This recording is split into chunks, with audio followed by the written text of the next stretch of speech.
the last time I'll say it this school year. Fridays are awesome. We appreciate you watching our last show until August 17th. I'm Carl Azus for CNN Student News. First up, another aspect to recent unrest in Baltimore, Maryland. There's enough narcotics on the streets of Baltimore to keep it intoxicated for a year. Criminals are selling those stolen drugs. There are turf wars happening, which are leading to violence and shootings in our city. Police say at least 175,000 doses of prescription drugs were stolen during Baltimore's riots in April. Could be a factor in the surge of violent crime that the city's seen since then. The unrest followed the death of Freddie Gray. 6 police officers were charged in connection with it.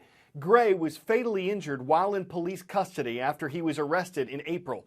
Peaceful protests, violent protests, and looting followed. That's when so many drugs were stolen from 27 pharmacies and 2 clinics. Prescription drug abuse is not limited to Baltimore. It's a problem seen in every part of the country. Experts say doctors, patients, and pharmacists can all play a part in identifying and preventing prescription drug abuse. 2 new announcements to tell you about as more competitors enter the 2016 race for the White House.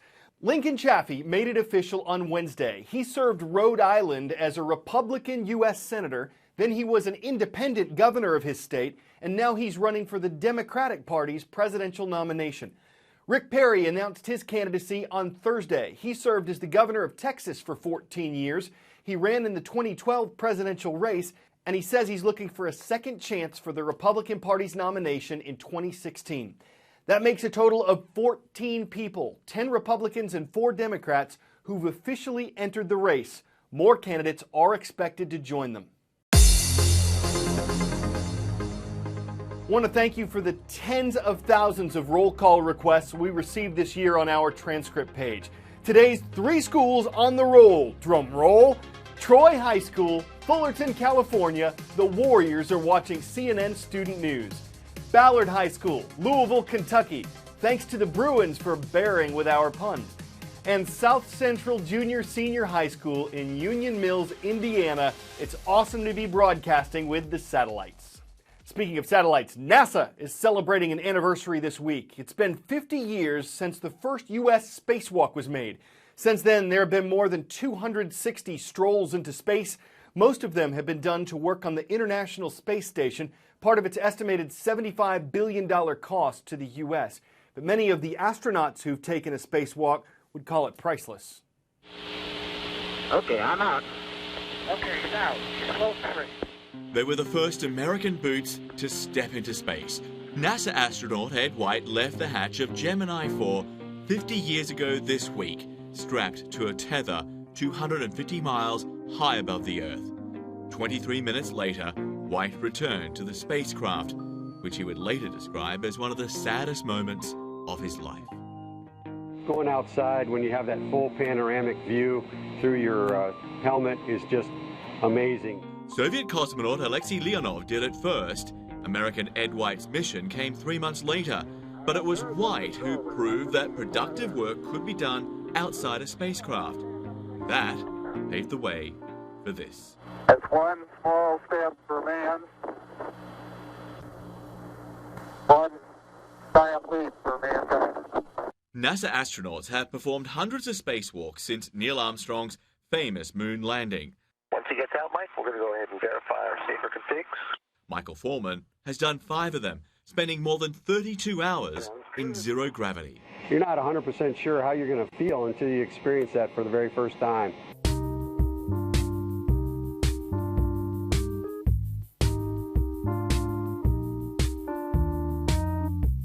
Fortunately for me, I felt very comfortable out there, and it was just like muscle memory took over when I went out that hatch the very first time, because I was just so used to doing the same thing here in the training that we had in the pool. Now 1 hour, 3 minutes into today's spacewalk.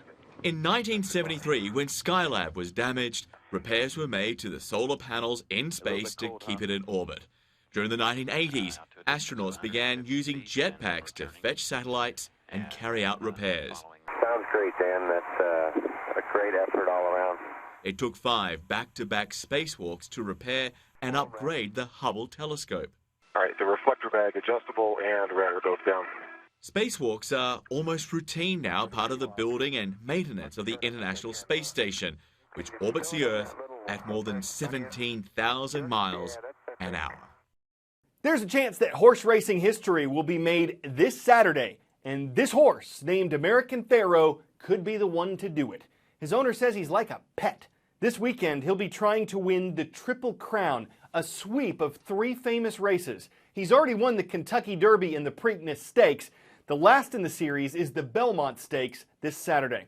Winning the Triple Crown is hard to do, even for an animal born to run. The last time it happened was 37 years ago. The race in New York is considered the toughest.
Not sure what American Pharoah or his competitors would do if they saw themselves in a mirror, but we now know what some animals in the African wild do. A French photographer traveled to the nation of Gabon and set up a mirror and a camera.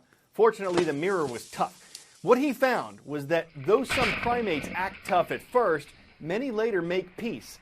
Big cats touched or played with their reflections. Elephants seemed the most uninterested. They'd already seen a few trunk shows and didn't need to make their feelings heard. Some others looked gorilla mad, or maybe got a little catty, or maybe just wanted to monkey around. In a way, it kind of mirrored the behavior of us. You and your teachers are more awesome than Fridays. We appreciate your viewership, your email, posts, tweets, letters. It has been a blessing for us to bring you this show, and we hope to see you again on August 17th. I'm Carl Azuz. On behalf of our CNN Student News staff in Atlanta, Georgia, thank you.